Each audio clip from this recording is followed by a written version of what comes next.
Hey guys, welcome back. Tonight we're diving into something that nobody really talks about when they're daydreaming about the glorious medieval knight in shining armor. That guy looks cool, right? Sword glinting in the sunlight, perfectly polished armor, prancing around on an impossibly expensive horse, winning tournaments and impressing the ladies. But here's the thing that makes the whole fantasy collapse faster than a poorly maintained castle wall. Being a knight would absolutely, completely, and totally bankrupt your family. Not eventually. Not if you were lucky or made a few bad decisions. Right from the start. So, before you get comfortable thinking chivalry was this romantic adventure, take a moment to like the video and subscribe, because what we're about to unpack is a financial nightmare disguised as noble glory. And seriously, let me know in the comments what you think the most expensive part of knighthood was. I'm genuinely curious. Now, dim the lights, settle in, and let's talk about how medieval society's most celebrated warriors were basically financial disasters waiting to happen. When you think about a knight, you think about the armor. That gorgeous, glimmering suit of plate armor that covers everything from your head to your toes. It's iconic. It's what makes a knight a knight. But that armor? It's also your first hint at the financial catastrophe we're talking about. A full suit of plate armor in the 15th century could cost somewhere between 100 and 2,000 pounds sterling. And we're not talking about the money in your pocket right now. We're talking about massive, genuine wealth. To put that in perspective, a skilled craftsman laboring full-time might make about £5 a year. So you're looking at 20 to 400 years of a skilled worker's entire salary just for the metal suit. That's not hyperbole. That's just the reality of what armor cost. And creating that armor wasn't quick. A master armorer might spend weeks or months crafting a single suit. They had to shape each piece, heat the metal, hammer it into form, weld components together. It was intense work. You were paying premium prices because a poorly made suit could get you killed. The different pieces had to fit perfectly. Joints had to be flexible, but strong. Thickness had to be exactly right. Too thin, and a lance pierces through. Too thick and you're exhausted carrying the extra weight. So you needed master armorers, and master armorers charged accordingly. And it's not like you bought it once and it was done. Armor got damaged, it got dented, it got cracked. It required constant maintenance, repairs, replacement of pieces. After a single tournament, your armor might need hundreds of shillings in repairs. After a single battle, you might need entire pieces replaced. A knight who took his job seriously needed to invest in multiple sets. You might have your ceremonial armor that you wore to court events, your tournament armor with special reinforcements for tournament-specific injuries, your battle armor designed for the unique demands of actual warfare, each one specialized, each one expensive. There were people called armorers who made their entire living maintaining and crafting these suits, and they didn't come cheap. They were skilled metalworkers, essentially medieval engineers, and their services were in high demand because without them, your armor would degrade into uselessness within weeks of actual combat. A single set of armor could require the equivalent of years of work from a master craftsman. You're not just buying metal. You're buying hundreds of hours of expert labor. So right from the armor alone, you're looking at an investment that most people in medieval society could never even imagine affording. But wait, there's more, because armor only covers your own body. A knight also needed weapons, quality weapons. We're not talking about some rusty blade you bought from a traveling merchant. We're talking about a proper longsword, a reliable backup blade, a spear or lance for mounted combat, maybe a war hammer or axe, daggers for close quarters. These weren't mass-produced items stamped out by the thousands. Each one was hand-forged by skilled smiths who took pride in their work. A high-quality sword could cost as much as a horse. A really good sword, the kind that wouldn't shatter the first time you swung it at something, could cost more than a house. And weapons, like armor, needed maintenance. A sword that doesn't get properly cared for becomes brittle, loses its edge, becomes dangerous to wield. So you needed tools, whetstones, a smith to reshape bent metal. Again, constant expenses. And if you wanted to be competitive, if you wanted to be the kind of knight who actually won battles instead of dying in his second encounter, you needed the best weapons available. Subpar equipment meant subpar survival rates. So wealthy knights would drop enormous sums on the finest metalwork, the most reliable blades, the most expertly crafted weapons. And yes, it was completely necessary if you wanted to live past your first serious combat. Then there's the horse. Oh, the horse. If armor and weapons were expensive, the horse was a completely different level of financial commitment. A war horse, a proper destrier bred specifically for combat, could cost anywhere from 50 to 200 pounds sterling. That's at the lower end of what a decent castle might cost. And remember, the average skilled worker made 5 pounds a year. A war horse represented years and years and years of labor. And these weren't just any horses. They were specially bred animals, trained from birth for military use. They were larger than regular riding horses, stronger, more aggressive, more capable of carrying an armored knight and engaging in combat. Breeding a proper war horse took years. Wealthy knights often owned studs, maintained bloodlines, invested in producing the next generation of war horses. It was as much of a business as it was a military necessity. But it wasn't just about buying the horse, as absurd as that sounds. That horse needed feeding constantly. Not just any food either. A war horse needed quality grain, the best hay, proper nutrition to maintain its strength and speed. A single war horse could eat through more food in a year than a peasant family. We're talking multiple bushels of oats per day, high-quality hay throughout the year, supplements. Feed costs alone could run several pounds sterling per year. Then there was the saddle. A combat saddle wasn't like a regular saddle. It was specialized equipment designed to distribute weight and support a rider in heavy armor. The saddle had to be custom fitted to the individual horse and rider. A poorly fitting saddle could gall a horse, cause infections, render it unusable. You couldn't just buy one saddle and use it forever. Different horses needed different saddles. A good combat saddle cost hundreds of shillings. Then the additional pieces. Stirrups needed perfect positioning. Bridles and reins had to be high quality. There was protective barding for the horse itself, leather and metal plates covering chest and flanks. Expensive and required maintenance. Then horseshoes. A war horse wore through shoes in weeks or months. Constant shoeing required. Farrier's fees, iron costs, labor. Then there was veterinary care. War horses were constantly injured. Combat injuries, training injuries, accidents. A horse could develop lameness, infections. Medieval vet care was expensive. Sometimes treatment worked. Sometimes the injury was bad enough the horse had to be put down, and you'd lost an animal worth months of a working man's wages. Medieval war horses didn't live long. The physical demands were too much. A useful lifespan might be 10 to 15 years.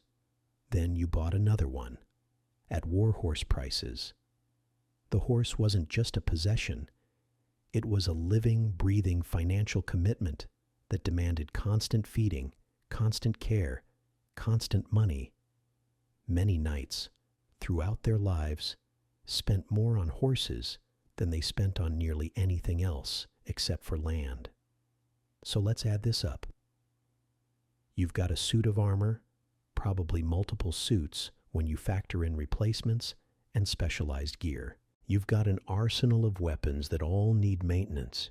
You've got a war horse that costs more than most people will see in a lifetime, and that horse needs to be fed, shod, cared for, and eventually replaced.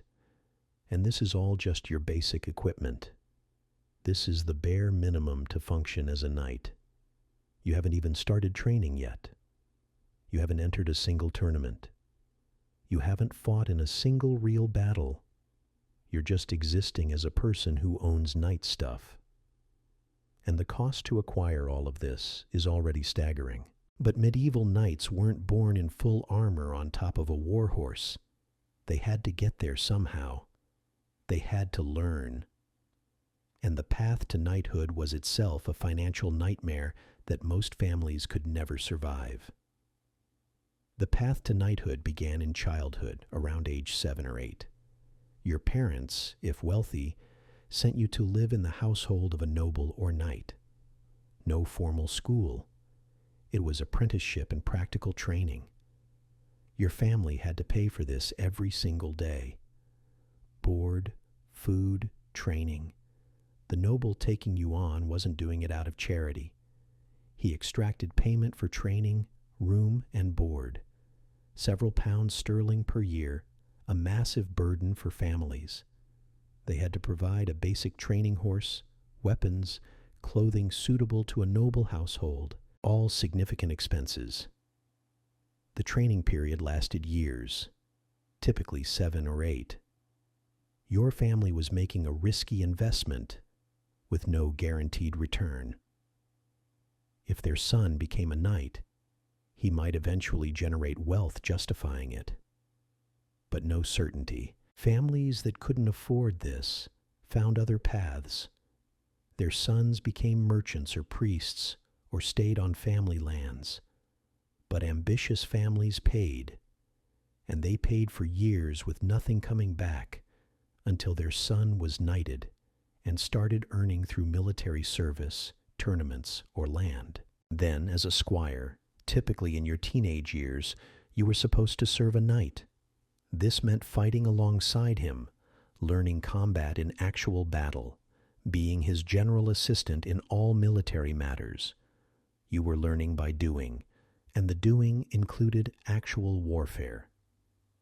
But before you could officially be a knight, you typically had to participate in tournaments or battles and prove yourself. This is where the tournament expenses come in. Tournaments in the medieval period weren't sporting events in the modern sense. They were actually quite close to real warfare. You're riding full speed at other armored warriors with lances. People got injured. People died. Knights loved tournaments because they provided a way to gain fame, to prove their skills, to boost their status. But they were absurdly expensive. To enter a major tournament, you had to pay an entry fee. This could be substantial, especially for prestigious events. You had to travel to the tournament location, which meant hiring support staff, paying for accommodation, feeding everyone for potentially weeks. You needed tournament-specific armor, which was different from battle armor and just as expensive. You needed support staff to help you, to care for your armor, to manage your horses, to strategize with you. You needed armor for multiple horses because you might break a horse or lose one during the tournament. You needed additional weapons in case yours broke. You needed tournament-specific training in the months beforehand, which meant paying experienced fighters to teach you. And for what? To potentially win prize money that might or might not cover your expenses, and the very real chance of getting seriously injured or killed in the process. A major medieval tournament could bankrupt a moderately wealthy knight if he wasn't careful. The expenses could run into hundreds of pounds sterling. For context, that's multiples of what most people earned in their entire lives.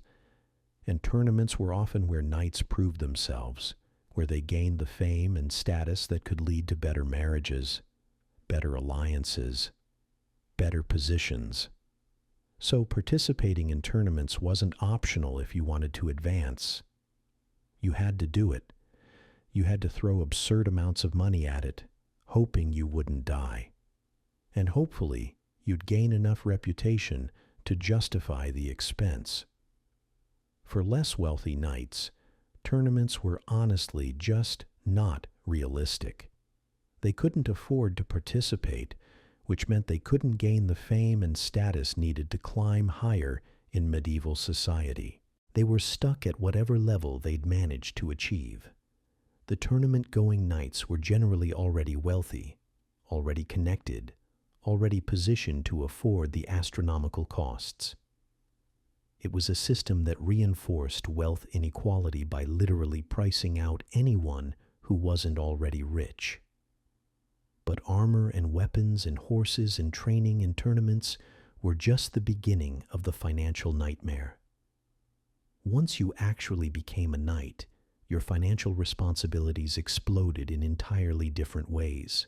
You see, knighthood wasn't just a military position. It was a social and economic one. Knights held land. Not always massive estates, but typically enough land to support themselves and their obligations. Land in the medieval system came with responsibilities. You had to maintain the land.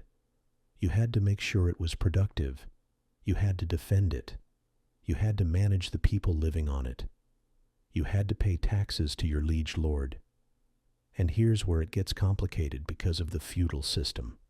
A knight who held land was essentially obligated to serve his lord in various ways.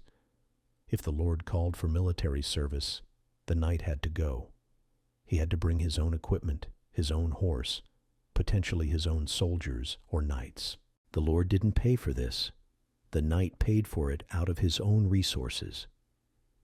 This could mean months of military campaign, during which your lands weren't being managed properly, during which you were spending money on supplies and travel and maintaining your military capability.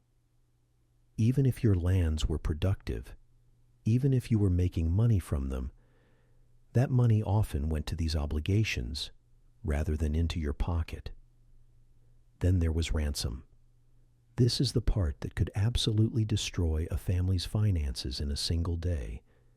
In medieval warfare, soldiers of low rank were killed if they lost. But knights were valuable. If you captured an enemy knight, you didn't kill him. You ransomed him. You sent a ransom demand to his family or his lord and demanded payment for his release. The ransom could be enormous. We're talking multiples of annual income for wealthy families. Sometimes ransom demands were so high that families went bankrupt paying them. Knights who were captured multiple times, or captured at particularly bad moments, could spend years in captivity while their families scraped together money to pay their ransom. There are documented cases of knights who spent decades in captivity because their families simply couldn't afford to pay what their captors demanded. The ransom system meant that even successful knights lived with the constant knowledge that a bad day in battle could result in their family's financial ruin. A single capture could mean bankruptcy, loss of lands, loss of social status. It was a sword hanging over your head constantly. And it happened to even great knights. Even successful, famous knights got captured and ransomed. It wasn't a rare occurrence. It was a genuine risk of the profession that could destroy everything your family had built. There's also the matter of lands and obligations. A knight holding lands was expected to maintain roads, bridges, fortifications. These weren't optional. They were required. A castle or fortress required constant maintenance, constant repair. Walls deteriorated. Roofs leaked. You had to pay stonemasons, carpenters, specialists. You had to maintain garrison troops if you held a significant position. These soldiers needed to be paid, fed, armed. Even if you weren't actively at war, Maintaining a military force was an enormous ongoing expense. Some knights went bankrupt not from failure, but from the simple cost of maintaining their position. They inherited lands and titles, but the lands didn't generate enough income to support the level of maintenance and obligation required. So they had to sell off parts of their holdings, reduce their status, or find themselves in debt. Debt in medieval times wasn't like modern debt with interest rates and payment plans. It was debt owed to powerful lords or merchants, and failure to pay could result in losing everything, including your lands, your title, your status. The marriage system itself was a minefield of expense. Knights weren't marrying for love, generally. They were marrying for alliance, for wealth, for expanding their family's power. But every marriage was a negotiation. If you were trying to marry up, trying to connect with a more powerful family, you had to offer a bride price or dowry. This could be substantial. You could end up paying enormous sums just to marry someone who would strengthen your family's connections. And every knight of reasonable status was expected to make strategic marriages. If you weren't doing it, you weren't maintaining your position or improving it. So knights who wanted to keep advancing had to pay for it, again and again. Every marriage was an opportunity and a financial nightmare. Let me tell you about Sir William Marshall because he's a perfect example of how the finances of knighthood actually worked in practice. William Marshall was born around 1147 to a minor English knight. His father had some lands, but wasn't wealthy. Young William went into training as a squire and showed real potential. His father started investing money in his military training, buying him equipment, paying for tournament participation. The family was stretching financially to support this. William participated in tournaments and fought in battles throughout his 20s, and gradually began winning battles and tournaments, which increased his fame and value.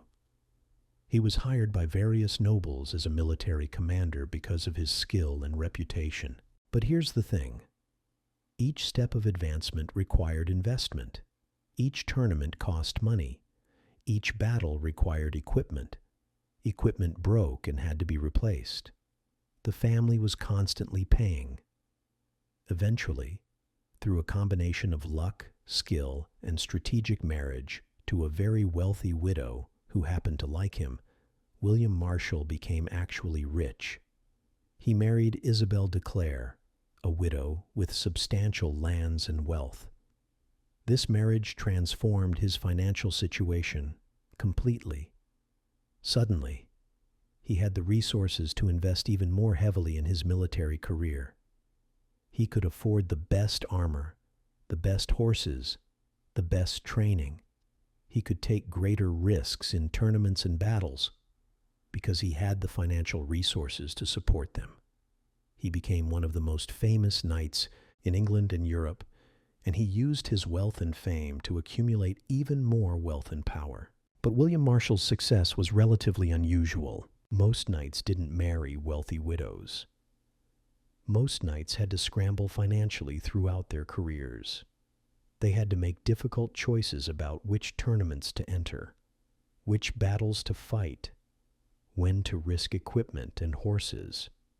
For every William Marshall who became spectacularly successful, there were dozens of knights who never quite made it, who ended their lives in debt, who had to sell their lands or watch their children unable to become knights because the family didn't have resources to invest anymore. Let's talk about Sir John de Molins, another real medieval knight who provides a different kind of example.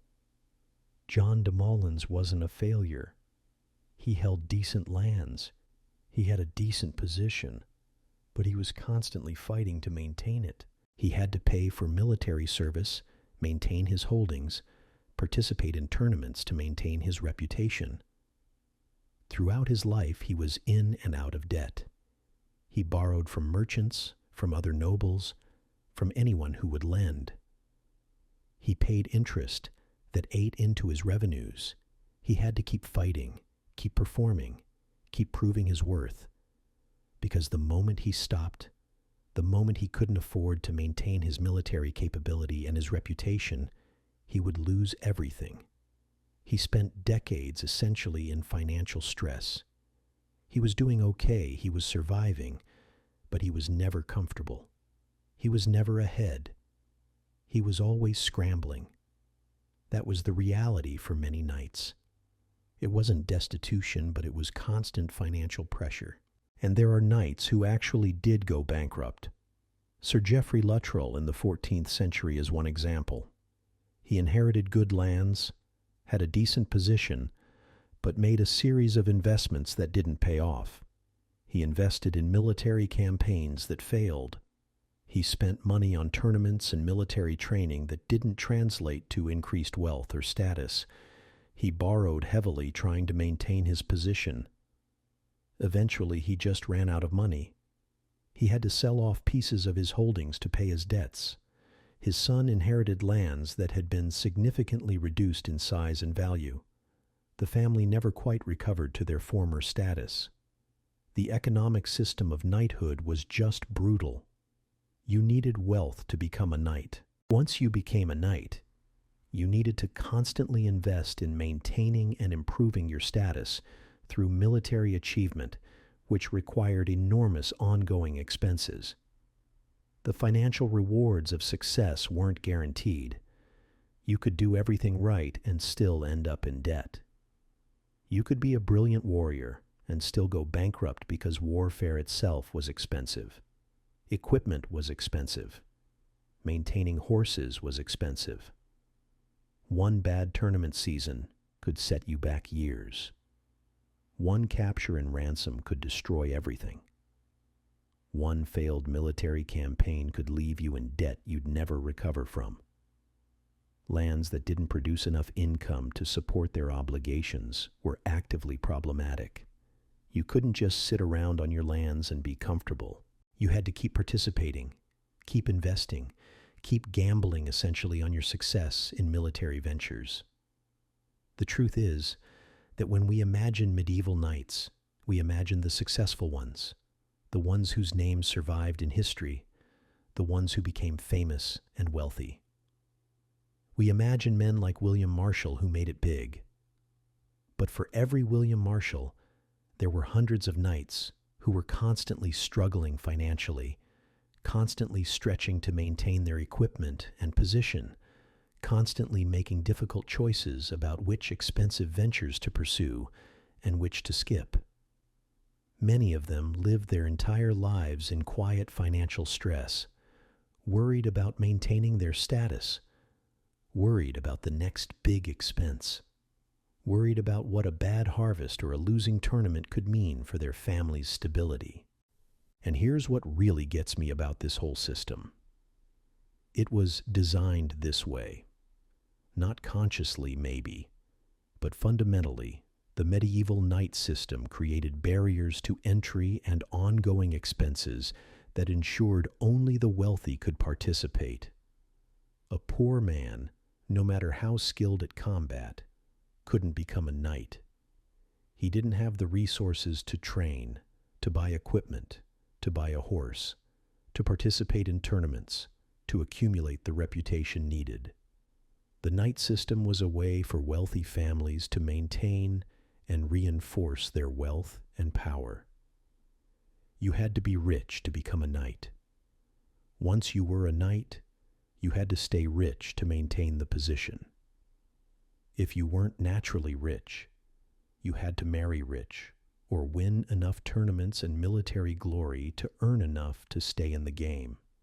It was a system that perpetuated wealth inequality by literally pricing out anyone who wasn't already positioned to afford it. So next time you're looking at a picture of a gorgeous medieval knight in his shining armor, riding his noble steed, looking absolutely magnificent and glorious, remember what's really going on underneath that romance. Remember that this person has probably spent years accumulating enough wealth to buy that armor and horse. Remember that he's invested thousands and thousands and thousands of pounds sterling just to look that way. Remember that every year he's maintaining that equipment is eating into his resources. Remember that one bad tournament, one capture, one failed military campaign could destroy his family financially. Remember that he's probably in debt to somebody. Remember that maintaining his lands is costing him money. Remember that he's carrying financial stress, even if nobody can see it under all that armor. The glorious medieval knight was almost always a financial nightmare. He was glamorous and expensive and terrifying in battle. But underneath all that, he was a walking financial disaster, trying desperately to maintain a position that was gradually eating him alive economically. That's the reality of knighthood. That's what they don't show you in the movies.